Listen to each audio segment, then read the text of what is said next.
అన్ని రకాల వస్త్రాలపై up to 70% discount. నమస్తే, బ్లాక్ అండ్ వైట్కి స్వాగతం. ఈరోజు మా అతిథి లెజెండరీ యాక్టర్ కోట శ్రీనివాసరావు గారు. నమస్కారం సార్. నమస్కారం అండి. కోట శ్రీనివాసరావు లెజెండరీ యాక్టర్ అంటే అసలు ఏమిటండి? ఒక చరిత్ర క్రియేట్ చేసిన నటుడిని లెక్క. అదే తెలుగులో ఇంచుమించు అర్థం నాకు తెలియదండి, నిజంగా తెలియదు. మిమ్మల్ని మీరు తగ్గించుకుని మాట్లాడుతూ ఉంటారు. చెప్పాలంటే మీ హుందాతనానికి అది ఒక నిదర్శనం చెప్పవచ్చు. ఒక సాధారణ బ్యాంకు ఉద్యోగి కోట్లాది మంది తెలుగు ప్రేక్షకుల మనసులను దోచారు. ఇది మీ ప్రస్థానం ఎలా మొదలైంది సినిమాలో? నేను అసలు సినిమాకి ఎప్పుడు ప్రయత్నం చేయలేదండి. మీరు నమ్మడం నమ్మకపోండి. ఓకే. నేను ఎప్పుడు సినిమాకి ఎప్పుడు ప్రయత్నం చేయలేదు.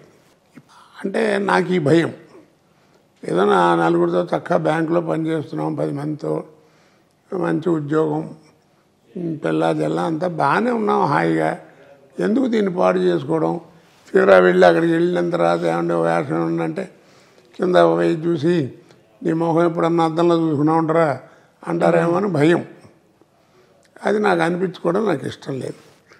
చక్కగా నాటకాలు నాకు మొదటి నుంచి అలవాటు. 26 సంవత్సరాలు నాటకాలు వేశాను. ఓకే. అంటే ఒక 20 సంవత్సరాలు గట్టిగా మంచి మంచి వేషాలు వేసి పేరు తెచ్చుకున్నాను. జంధ్యాల గారు నాకు పెద్దవాడి నుంచి బాగా చిన్నప్పటి నుంచి బాగా తెలుసు, కాలేజీ రోజుల నుంచి. సుబ్బరాయ శర్మ గారు, జంధ్యాల గారు, ఇలా చాలామంది, శ్రీదత్ గారు, వీరందరూ కూడా నాకు బాగా పరిచయం. సుత్తి వీరభద్రరావు, వీళ్ళందరూ.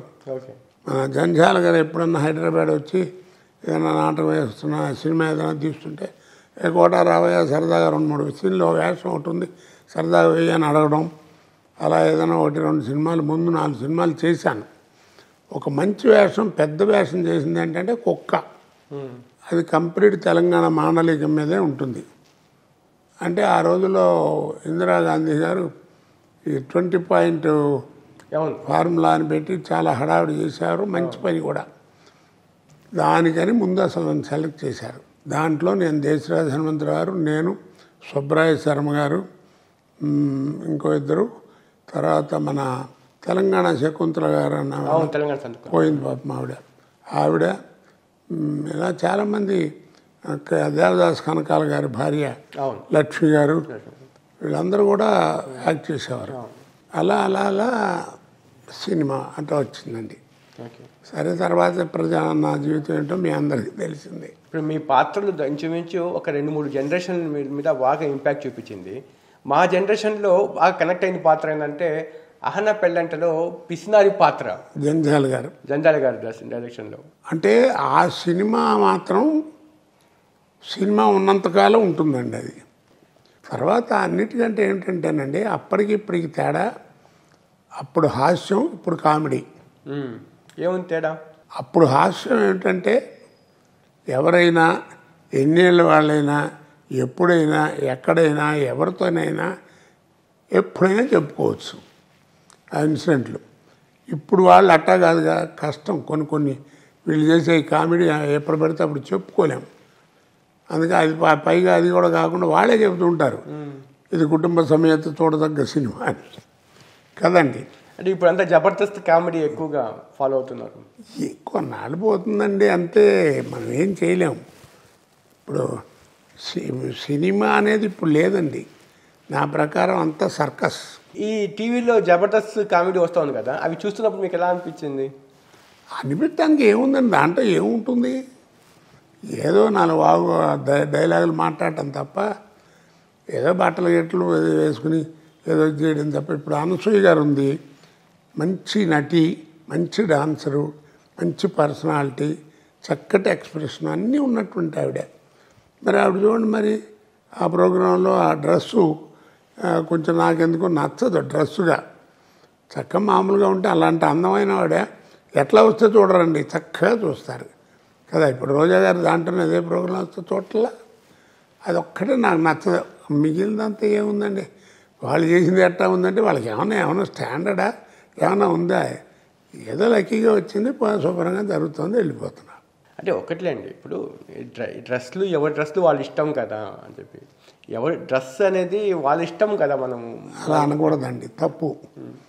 ఇప్పుడు మీరు టీవీ యాంకరు మీ ఇష్టం వచ్చాడు మాట్లాడినిస్తారా మీ ప్రొడ్యూసర్లు కానీ ఎవరన్నా? లేదండి, అవతల వాళ్ళ గౌరవాన్ని తగ్గించే విధంగా అది మాట్లాడతానంటే. ఇప్పుడు ఇక్కడ ఏంటంటే స్త్రీ పురుషులు అని రెండు ఉన్నాయి. ఇక్కడ ఆవిడ మీద గౌరవం ఉంది కాబట్టి అట్లాంటి లేకుండా చక్కగా చేస్తే బాగుంటుంది అన్నాను.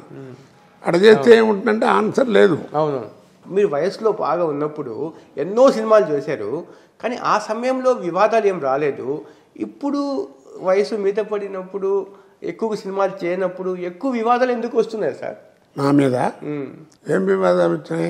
ప్రకాష్ రాజు కాలి గోటికి కూడా కోట శ్రీనివాసరావు పనికిరారు అన్న వ్యాఖ్యలు మీరు విన్నప్పుడు, ఆరోపణలు మీకు మనసు చివుక్కుమనలేదా? ఇప్పుడు ఈ ప్రశ్న ఎందుకు వేశారు నన్ను? ఆయన ఆ మాట మాట్లాడటం మంచిది కాదు అని మీకు అనిపించబట్టే కదా. అది నాకు ఏమండి, నటుడుగా ఎవరు గొప్ప ఎవరు తక్కువ అని కాదు. మనకి పెద్ద గుమ్మడిగా అంత టాలెంట్ ఉంటే కుదరదు. అవును, ఆవిడంత అదృష్టం కూడా ఉండాలి. అవును, ఆ రెండు ఉన్నవాడే కోట శ్రీనివాసరావు. అతనికి ఈ గురించి ఎప్పుడు ఏమీ మాట్లాడేవాడిని కాదు. ఆర్టిస్ట్గా ఎవరి క్వాలిఫికేషన్ వాళ్ళది, భగవంతుడు ఉన్నాడు చూపించడానికి. కానీ మీరు చివరిలో చేసిన ఈ కామెంటు ప్రకాష్ రాజ్ ఓటమికి కారణమైన ఒక 10-15 కారణాల్లో ఇది కూడా ఒక కారణమని అనుకుంటున్నారు కోట అనుకోనివ్వండి. ఇప్పుడు నేను ఏదైనా తప్పు మాట్లాడాను అనుకోండి ఎలక్షన్ టైంలో, అది డెఫినెట్గా బ్యాడ్ జరుగుతుంది. ఇప్పుడు చిరంజీవి గారు బ్రహ్మాండమే నటుడు అండి, నిజంగా చెప్తున్నాను, నా హృదయం నుంచి మాట్లాడుతున్నటువంటి మాట. చిరంజీవి గారు చాలా మంచి నటుడు. ఆయన సినిమా ఒక నంది అవార్డ్స్కి కాంపిటీషన్లో ఒక సినిమా ఏదైనా వెళ్ళిందనుకోండి, ఆ సినిమాకి ఏం ప్రైజులు రాలేదు, ఏం రాలేదు. ఇంకేదో మామూలు సినిమాకి ప్రకాష్ రాజు గారు నటించిన సినిమాకే వచ్చిందనుకోండి, అంటే చిరంజీవి గారు నటుడు కదా. ఏమండి, నేషనల్ అవార్డు వచ్చింది నాకు, అది ఇదంటే వస్తే 3 మందికి వచ్చింది. రంగారావు కంటే గొప్పవాడు ఆయన. ఆయన గురించి నేను చెప్పదలుచు 3 ఆయనతో నేను కనీసం కాస్త పెద్ద ఇంపార్టెంట్ వేషాలు 15 సినిమాలన్నా చేసి ఉంటా. ఒక్క సినిమాకి టైంకి రాడండి.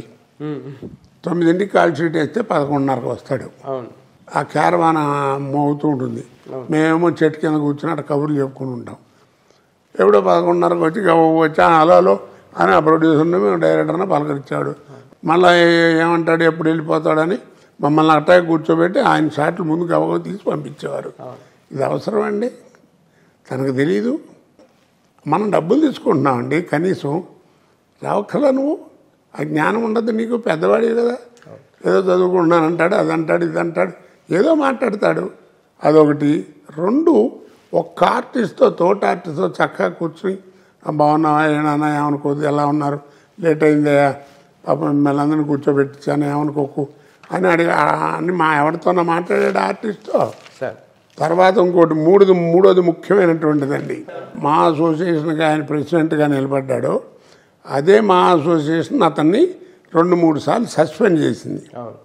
ఒక్క జనరల్ బాడీకి వచ్చిందని నాకు తెలియదు, ఎక్కడ సంతకాలు పెట్టలేదు, ఏమి నీకేం అర్హత ఉంటుంది కోట శ్రీనివాసరెడ్డి మాట్లాడటానికి? ఏం పెద్ద గొప్ప అని నాగబాబు గారు వాళ్ళు ఏదో అన్నారు, నేనేం అనలేదు, ఇదే అడిగాను. సరే నేను మాట్లాడడం తప్పు, మరి ఆయనకి అద్దం ముందు కూర్చొని ఆయన చూసుకోమనండి. ప్రకాష్ రాజ్ అలా ఉంటే చిరంజీవి గారు ఓ పక్క, పవన్ కళ్యాణ్ గారు ఇంకో పక్క, వీళ్ళిద్దరు లేకపోతే అసలు నాగబాబు గారు ఏంటండి, మామూలు నటుడు. ఆయనే ఉత్తమ నటుడు కాదు, గొప్ప నటుడేం కాదు, ఇదేం కాదు. ఎందుకు ఆయనకి నాగబాబు గారు ప్రకాష్ రాజు గారిని ఇష్టం వచ్చినట్టు తిట్టాడు. మీ అందరికీ తెలుసు కదా.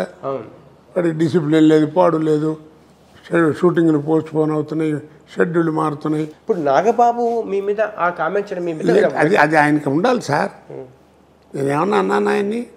ఇప్పుడు కూడా నేను కామెంట్ చేశాను. ఎస్, ఓ పక్క చిరంజీవి గారు, ఓ పక్కన పవన్ కళ్యాణ్, లేకపోతే నా బాబు ఏంటి చెప్పండి? పోనీ పెద్ద యాక్టరా, పెద్ద పొలిటీషియనా, ఏముందండి ఈ క్వాలిఫికేషను?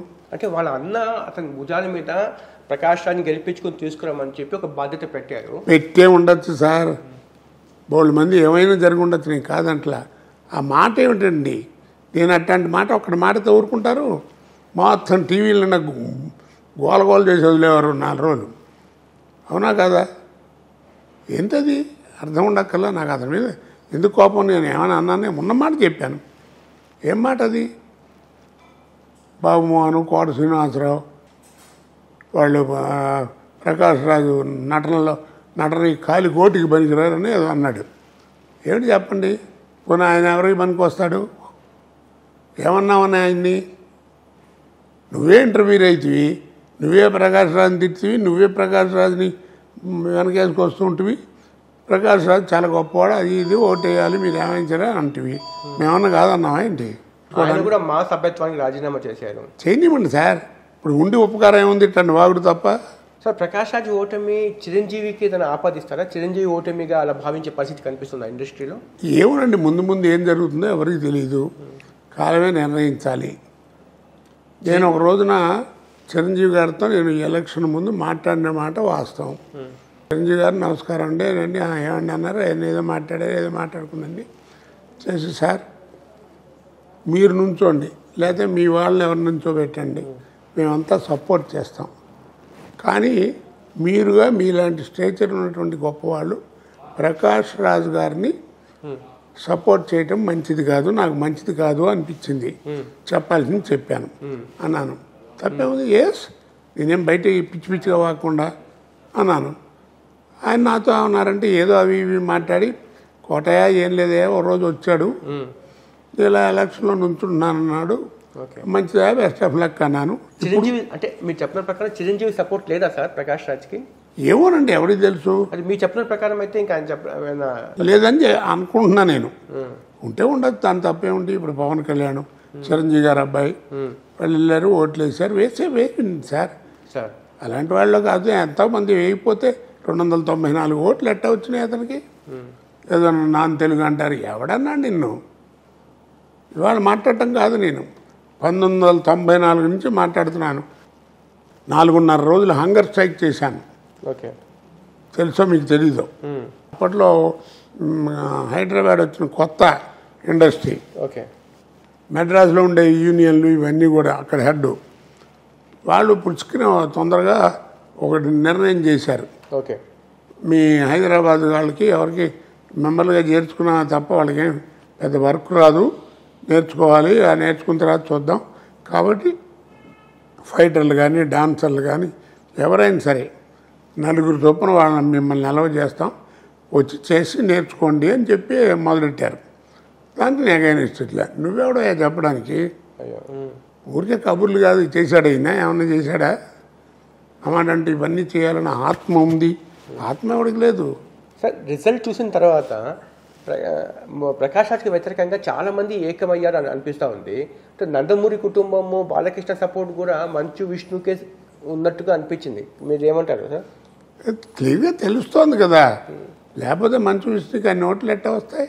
సార్ బాలకృష్ణ వీళ్ళందరూ ఏకం కావడానికి మంచు విష్ణు వైపు కారణం ఏంటి సార్? అంటే మెగా ఫ్యామిలీ యొక్క ఎక్కువగా పెరిగిపోతూ ఉంది మోనోపలి తెలుగు ఇండస్ట్రీలో, అందుకోసం మీరందరూ ఏకమయ్యారంటారా? లేకపోతే కేవలం ప్రకాష్ రాజ్ని వ్యతిరేకించాలని చెప్పి వీళ్ళందరూ ఏకమయ్యారంటారా? ఏది ఏమైనా ఒకటి మాత్రం ఖాయమండి, ప్రకాష్ రాజు ఎలక్షన్లో నిలబడటం వల్లే ఇది అన్నీ వచ్చినాయండి ప్రస్తుతం ఈ సంవత్సరం ఈ ఎలక్షన్కి మాత్రం.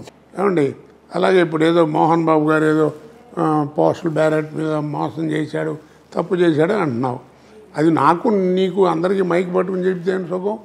వెళ్ళి శుభ్రంగా ఆయనతో కూర్చొని ఏమండి తప్పు కదా అని అడగండి. సార్ మీకు చిరంజీవి తెలుసు, మోహన్ బాబు తెలుసు. మోహన్ బాబు ఆర్టిస్టులతో డీల్ చేసే విధానం అంత హై హ్యాండెడ్గా ఉంటుందా సార్? అంటే ఇప్పుడు ప్రకాష్ రాజ్ ప్యానల్ వాళ్ళు అంతా అన్నారు కదా, మాకు తిట్టాడు, అమ్మ బూతులు తిట్టాడు, మా అమ్మల్ని తిట్టారని చెప్పి, అలా ఉంటుందంటారా? నాకు తెలిసి మోహన్ బాబు కోపిస్ట్ అండి, కానీ మంచి మనిషి అండి, మంచి మనిషి, ఎవరికి హాని చేసే రకం కాదు. కాకపోతే ఏంటంటే కొంచెం మాట కర్కశంగా ఉంటుంది, చాలా కర్కశంగా ఉంటుంది. ఇప్పుడు నేను సీనియరు, ఇప్పుడు కొద్దిగా గొప్ప సర్వీస్ ఉన్న ఎక్స్పీరియన్స్ ఉన్నాను కదా, నా మీద కోపం వచ్చింది అనుకోండి, కోట ఏంటి పిచ్చి పిచ్చిగా నువ్వు ఏం లేట్గా వస్తున్నావు, సరిగ్గా రావేంటి, కొట్టానంటే మొహం బయలుపోతుంది అంటుంటాడు. మీతో కూడా మామూలుగా అంటుంటాడు, నన్నే కదా అందరినీ అంటుంటాడు. మరి అందరూ నీకొక్కడికి ఎట్టా వచ్చింది పోటుగాళ్ళగా? నేను 4 సార్లు 5 సార్లు చెప్పాను, మోహన్ బాబు గారు మీరు ఏదో సరదాగా ఉంది కాబట్టి మనందరం కలిసి ఉన్నాం కాబట్టి ఒక అన్నయ్య తిట్టాడు అనుకుని ఊరుకుంటున్నాను తప్ప ఎందుకంటే తిట్టుకుంటారు, ఎవడో వినేవాడికి బాగుండదని. సరే, ఇప్పుడు దాసనారాయణరావు తర్వాత ఖాళీ అయిన పెద్ద మనిషి కుర్చీలో మోహన్ బాబు కూర్చోడానికి అర్హుడా, చిరంజీవి కూర్చోడానికి అర్హుడా సార్? ఎవరికైనా అర్హత ఉంది సార్. మీ దృష్టిలో చెప్పండి సార్. మురళీమోహన్ పనికిరాడు, ఏమండి కృష్ణరాజు లేరుగా అంటే ఇప్పుడు ఏముంది, ఆయన పెద్దవాడు అయిపోయాడు, 90 ఏళ్ళు దాటి. అట్టుగా దాసనారాయణరావు ఎటువంటి పాత్ర పోషించేవాడు? ఆర్టిస్టు, ప్రొఫెషనల్ లైఫ్ కాకుండా వ్యక్తిగత లైఫ్లో వచ్చి టైం స్పెండ్ చేసి పరిష్కారం చేసేవాళ్ళు. ఆయన పనిచేశారంటే మోహన్ బాబు దాసనారాయణరావు గారు ఆ రోజులు వేరు సార్. కాస్త పెద్దవాళ్ళు చెబితే వినటం చేయటం అనేటువంటి ఓ పద్ధతి ఉంది. ఇప్పుడు నేను కూడా కొన్నాళ్ళు దాంట్లో మాలో కొంచెం ట్రెజరర్గా పనిచేశాను. అప్పుడే కొంచెం నాకు కూడా ఇబ్బంది జరిగింది. ఏం చేయాలని గట్టిగా అడిగితే దాసనారాయణ దగ్గరికి వెళ్ళాము. దాసనారాయణ ఆయన పేరేంటి బాలకృష్ణ, అలాగే చిరంజీవి గారు, వీళ్ళందరూ ఇంటర్వ్యూ అయ్యి కూర్చుని మాట్లాడి అట్లా కాదు అటు చేయండి అన్నారు. చేశారు, పని అయిపోయింది. మా అన్నయ్య చిరంజీవి గారు ప్రకాష్ రాజ్ని నువ్వు గెలిపించాలి అని అన్నాడు. ఎవరు? నాగబాబుని అన్నారంట. అన్నాడా? చిరంజీవి గారు అన్నాడా?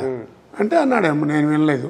అందుకోసమే ఆయన ప్రకాష్ రాజ్ తరఫున ఫైట్ చేశారు ప్రత్యర్థుల మీద. ఇప్పుడు ఆయన చేశాడని ఆయన పరువులు తీయటం ఎందుకయ్యా?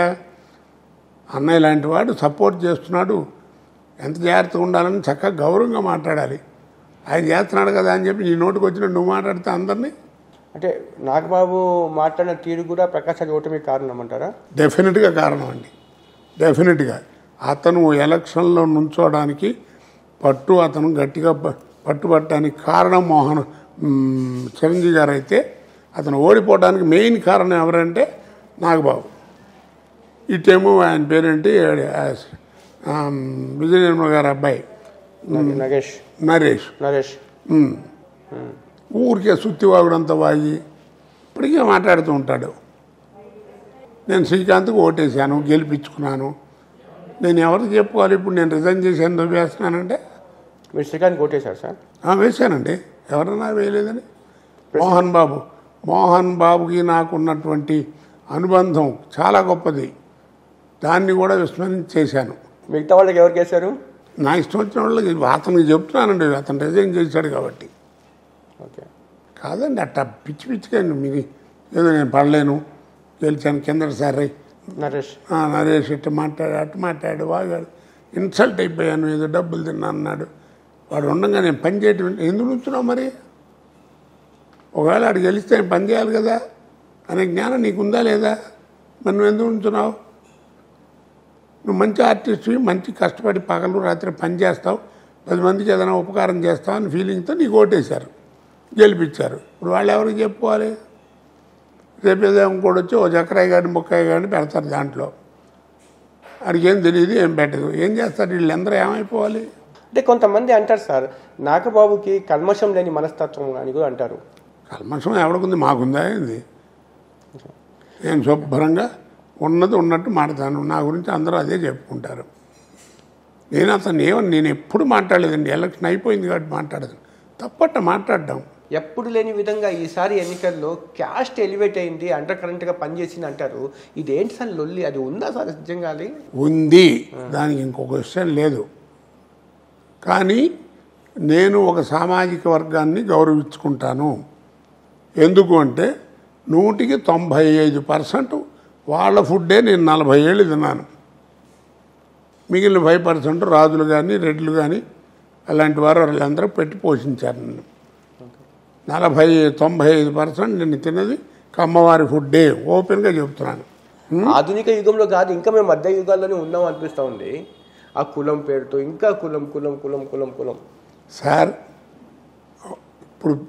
ఇప్పుడు జనం ఎలా ఉన్నారంటే చెప్తే కోపం వస్తాయి, అయినా కానీ నేను చెప్తూనే ఉంటాను, చాలా ఇంటర్వ్యూల్లో చెప్పాను, సాధన తక్కువ, వాదన ఎక్కువ. సాధన లేదు, వాదన మాత్రం చేస్తారు.